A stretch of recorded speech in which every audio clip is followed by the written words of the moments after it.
Le TM5, c'est le nom du nouveau Thermomix, une famille de robots cuiseurs qui se vendent uniquement sur démonstration à domicile. Son prix est élevé, 1 139 €, ce qui n'est pas rien. Alors que vaut vraiment ce robot haut de gamme? Voici nos premières impressions avant notre test en laboratoire. Comparé à son prédécesseur, le TM31, le TM5 ne propose pas de nouvelles fonctions. Il y a toujours une balance intégrée, très pratique, et on peut mixer, pétrir, émincer, fouetter, chauffer, faire mijoter ou cuire à la vapeur. On remarque que la capacité du bol et du panier vapeur est plus grande. C'est donc aussi plus lourd quand il faut verser les préparations. Mais le bol se fixe facilement à son socle et le couvercle se verrouille automatiquement, un vrai plus par rapport au TM31. La grande nouveauté, c'est l'écran tactile. Il comporte 3 entrées. La première pour la durée de mixage, la deuxième pour la température de cuisson, la dernière pour la vitesse des couteaux. Le réglage en lui-même se fait à l'aide de l'unique bouton rotatif. Des icônes en bordure d'écran dirigent directement vers la balance, le mode turbo, le pétrin. L'autre innovation de ce TM5, c'est la clé recette. Elle s'aimante sur le côté et fait apparaître toute une liste de recettes qu'on peut suivre pas à pas. L'avantage, c'est qu'on ne s'encombre pas d'un livre et les réglages sont déjà faits. Enfin, pas tous. La vitesse des couteaux doit être programmée par l'utilisateur, un choix du fabricant que nous n'avons pas vraiment compris. Alors voyons concrètement comment fonctionne le TM5 en réalisant une crème pâtissière. On choisit d'abord la recette sur l'écran. La liste d'ingrédients s'affiche et il suffit de se laisser guider.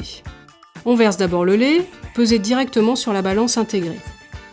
Puis la farine, 2 œufs entiers, 2 jaunes d'œufs, le sucre vanillé et enfin le sucre. On referme et on sélectionne la vitesse des couteaux, ce qui enclenche le verrouillage du couvercle.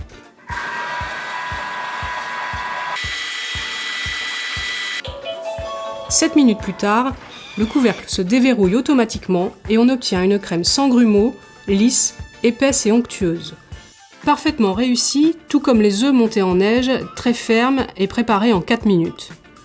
Nous avons également fait la salade de crudités proposée, curieux de voir comment allait s'en sortir le Thermomix qui n'est pas conçu pour râper.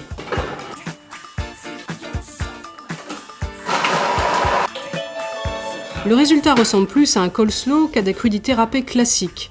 Il restait quelques gros morceaux, mais au goût et à l'œil, le résultat était satisfaisant. Notons au passage que la balance peut se montrer capricieuse quand il s'agit d'ajuster de petites quantités. Au final, seule la sauce hollandaise, une sauce émulsionnée chaude, et la crème chantilly nous ont déçus lors de notre prise en main. La première n'avait pas épaissi et était sans saveur.